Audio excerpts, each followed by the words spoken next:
Bonjour Jean. Salut Marie-Hélène. Bonjour tout le monde. Mon nom est Marie-Hélène Parizeau. Je suis présidente du SPUL et professeure à la faculté de philosophie à l'Université Laval. Avec moi, Jean Ruel, qui est vice-président au SPUL et aussi professeur à la faculté des sciences et génie. Alors, aujourd'hui, nous abordons un sujet complexe, le budget 2024-2025 de l'université, qui a été rendu public le 1er mai dernier, oui. Et donc, tu l'as étudié attentivement, tu l'as examiné dans les détails, tu vas nous en parler. Bon, d'abord, quelques mots sur comment ça fonctionne, quel est le processus de préparation, d'approbation des budgets à l'Université Laval.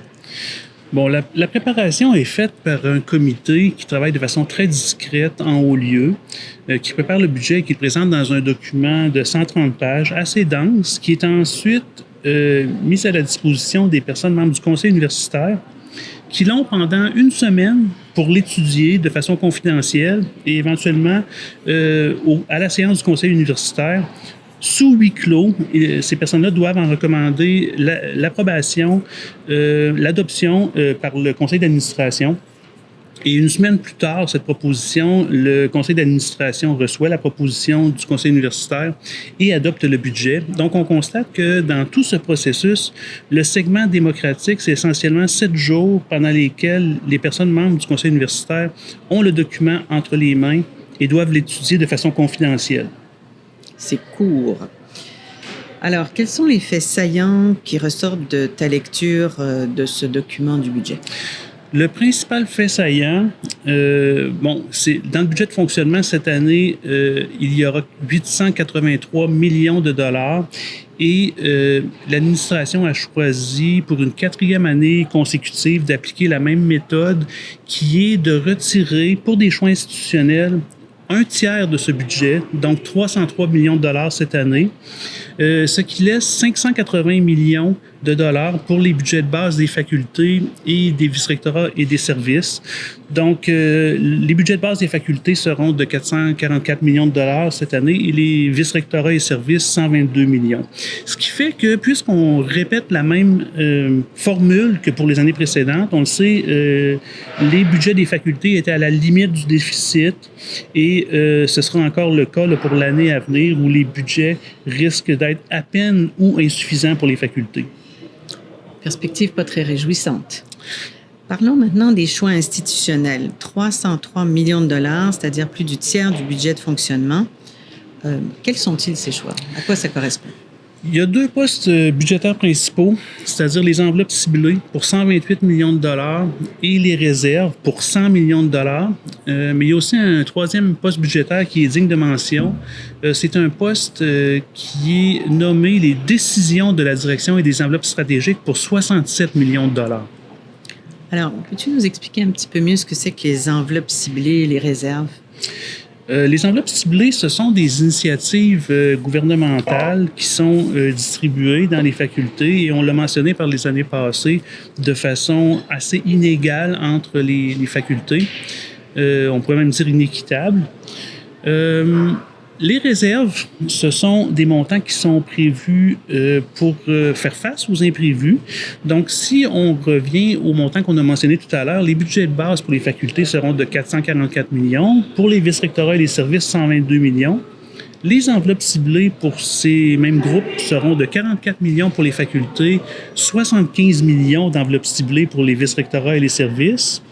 Et les réserves, il y a 57 millions de réserves pour les facultés et 45 millions pour les vice-rectorats et les services. Donc, si on fait la somme de tout ça, on se retrouve avec un budget total pour les facultés de 545 millions et pour les vice-rectorats et les services, 242 millions. Donc, on note l'importance du budget des vice-rectorats et des services par rapport à celui des facultés.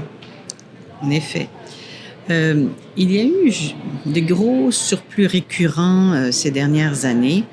Est-ce que tu crois qu'il va y en avoir encore en 2024-2025?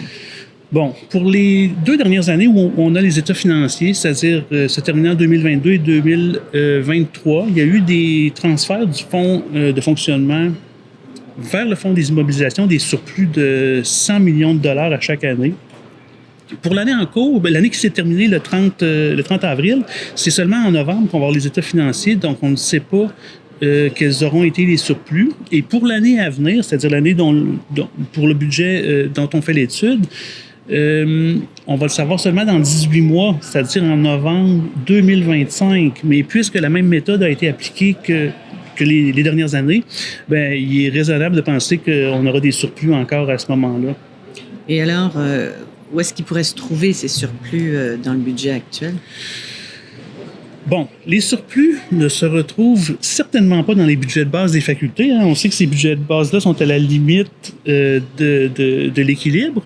Les hypothèses les plus plausibles, c'est évidemment dans les choix institutionnels et les postes budgétaires qui risquent de produire des surplus. Il y en a 3 et en combinant ces 3 postes-là, on arrive à 190 millions de dollars. Donc, il y a 100 millions pour les réserves, 23,8 millions qui sont attribués à l'étiquette « Autres » dans les enveloppes ciblées et les 67 millions qui sont prévus pour des décisions de la direction et enveloppes stratégiques. Ces 3 postes risquent de contenir les éventuels surplus.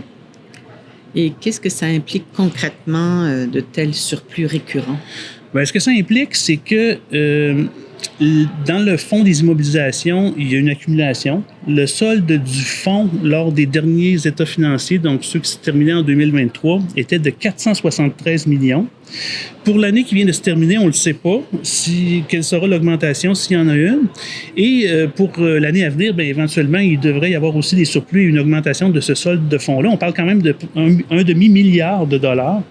Et l'inquiétude qu'on peut avoir, c'est que comme on n'est pas informé de ce qui est fait avant les états financiers, une année, on pourrait se rendre compte que cette accumulation-là a été dépensée après le fait, qu'on soit mis devant le fait accompli.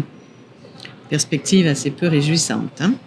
Alors, en terminant, quelles sont les principales choses qu'il faut retenir de tout ça?